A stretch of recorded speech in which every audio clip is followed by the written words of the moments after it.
News 29 Maharashtra, तुमच्या आवाजाची, तुमच्या हक्काची बातमी। मुख्य संपादक महेश पेंदोर।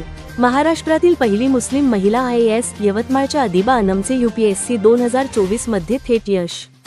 केंद्रीय लोकसेवा आयोगाचा UPSC 2024 अंतिम निकाल जाहीर झाला असून यामध्ये यवतमाळच्या अदिबा अनम अशफाक अहमद हिने संपूर्ण देशात 142वा क्रमांक पटकावला आहे।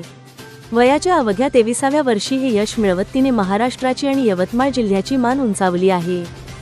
अदिबा यवतमाळ शहरातील कळंब चौकाजवळील कुरेशीपुरा येथे राहते। ती हज हाऊस IAS ट्रेनिंग इन्स्टिट्यूट आणि नंतर जामिया रेसिडेन्शियल ट्रेनिंग इन्स्टिट्यूटची विद्यार्थिनी होती।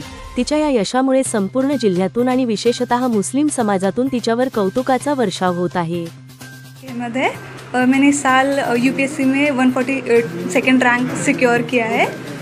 मेरी स्कूलिंग जो है वो यवतमाल महाराष्ट्र से ही हुई है। प्राइमरी मेरी जो है वो जफरनगर की ज़िला परिषद स्कूल से कंप्लीट हुई है। उसके बाद हाई स्कूल मैंने गवर्नमेंट कॉलेज से अपनी कंप्लीट की है। ग्रेजुएशन जो है वो मैंने पुणे के आज़म कैंपस से अपनी कंप्लीट की थी BSc मैथमेटिक्स में। 12th के बाद ही मैंने ये डिसाइड कर लिया था कि मुझे UPSC करनी है। इंस्पिरेशन इसकी मुझे अपने मामू के थ्रू मिली, जो सेवा NGO के सेक्रेटरी है। उन्होंने मुझे जो है वो इंट्रोड्यूस करवाया कि एक IAS ऑफिसर होता क्या है, उसके लिए आपको किस तरीके से प्रिपरेशन करनी है, ये सब चीज़ें। तो मैंने वहाँ से डिसाइड कर लिया था कि मुझे अब UPSC करनी है। तो फिर ग्रेजुएशन के फ़ौरन बाद ही जो है वो मैंने अपनी प्रिपरेशन स्टार्ट कर दी थी UPSC के लिए। पहले मैंने जो है वो अपना फर्स्ट अटैम्प्ट मुंबई से दिया था, हज हाउस से। सेकेंड अटैम्प्ट के लिए से मैं दिल्ली चली गई, जिसमें हमदर्द स्टडी सर्कल से जो है वो मैंने अपना सेकेंड अटैम्प्ट दिया। और फाइनली जो मेरा ये वाला अटैम्प्ट रहा है, जिसमें मुझे फाइनली सक्सेस मिली है, वो मैंने जामिया मिल्लिया इस्लामिया से दिया है, RCA में। मेरी ये जो पूरी जर्नी रही है उसमें बहुत सारे उतार चढ़ाव रहे हैं, लेकिन जो है मेरी फैमिली का सपोर्ट बहुत ज़्यादा इसमें रहा है, स्पेशली मेरे पेरेंट्स का। मैं फाइनेंशियली थोड़े हम्बल बैकग्राउंड से बिलोंग करती हूँ। मेरे पापा जो है वो ऑटो रिक्शा ड्राइवर है, लेकिन फिर भी उन्होंने कभी मुझे ये एहसास नहीं होने दिया कि हमारे पास रिसोर्सेज की कमी है। उन्होंने हमेशा मुझे सपोर्ट किया है। मेरी जो मदर है, उन्होंने मुझे हमेशा सपोर्ट किया है। कहीं ना कहीं मैं जो एक पेट्रियार्कल सोसाइटी से बिलोंग करती हूँ, इसके बावजूद भी कभी मेरे पेरेंट्स ने मुझे ऐसा महसूस नहीं होने दिया कि तुम लड़की हो, तुम ये नहीं कर सकती। उन पे दूसरों का भी प्रेशर था, फिर भी उन्होंने इस प्रेशर को हैंडल करते हुए मुझे सपोर्ट किया है।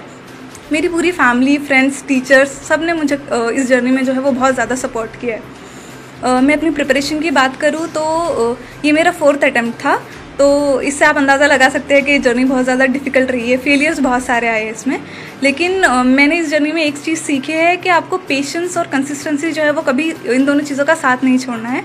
ये दोनों चीज़ें ही है जो आपको जो है वो आपकी डेस्टिनेशन तक पहुंचा सकती है।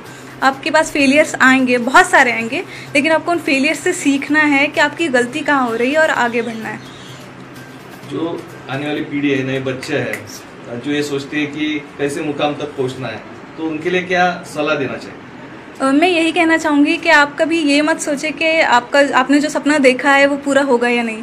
कभी कभार ऐसा होता है कि हमारे पास जो है वो बहुत सारे बैरियर्स होते हैं। कभी फाइनेंशियली जो है वो हम अच्छे स्ट्रॉन्ग बैकग्राउंड से बिलोंग नहीं करते, तो हम सोचते हैं हम कर नहीं पाएंगे, लेकिन कहीं ना कहीं से आपको सपोर्ट मिल ही जाता है। अगर मैं अपना एग्जाम्पल दूँ तो जो सेवा NGO है, उसके थ्रू जो है वो मुझे बहुत फाइनेंशियली सपोर्ट मिला है।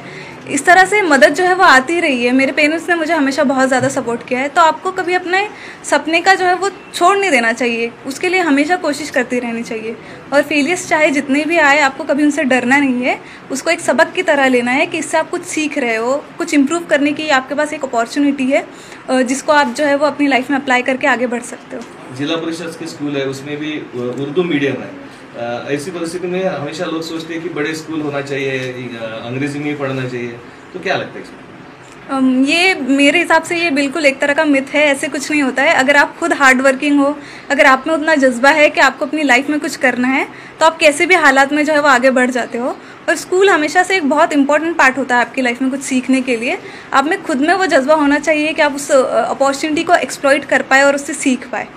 अभी IAS तो आप बन गए हो, लेकिन क्या आगे करना चाहेंगे सोसाइटी के लिए? ये तो बस एक फर्स्ट स्टेप है, एक तरह से मीन्स है ये कुछ हासिल करने के लिए, कुछ पाने के लिए।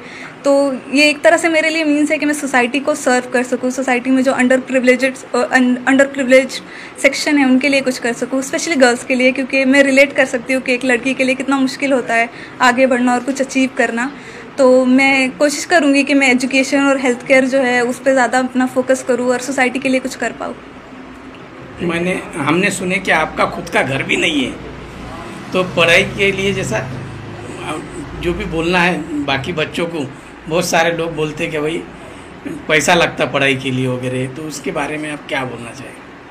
देखिए, ये सारी तो सेकेंडरी चीज़ें होती है। आपको खुद का घर चाहिए, पैसा चाहिए, ये सब होते हुए भी अगर आपके पास अपना खुद का ही कोई जज्बा नहीं है आगे बढ़ने का, आप में खुद में ही वो लगन नहीं है कुछ करने की, तो आप कुछ नहीं कर सकते। अगर आपके पास वो जज्बा है, अगर आप जो है वो हार्ड वर्किंग है, अगर आप सोचते हैं कि आप कुछ अचीव करना चाहते हैं और उसके लिए कोशिश करते हैं, तो फिर रिसोर्सेज तो कहीं ना कहीं से आ ही जाते हैं। हम ऐसी सोसाइटी में रहते हैं, इसके लिए हमें ग्रेट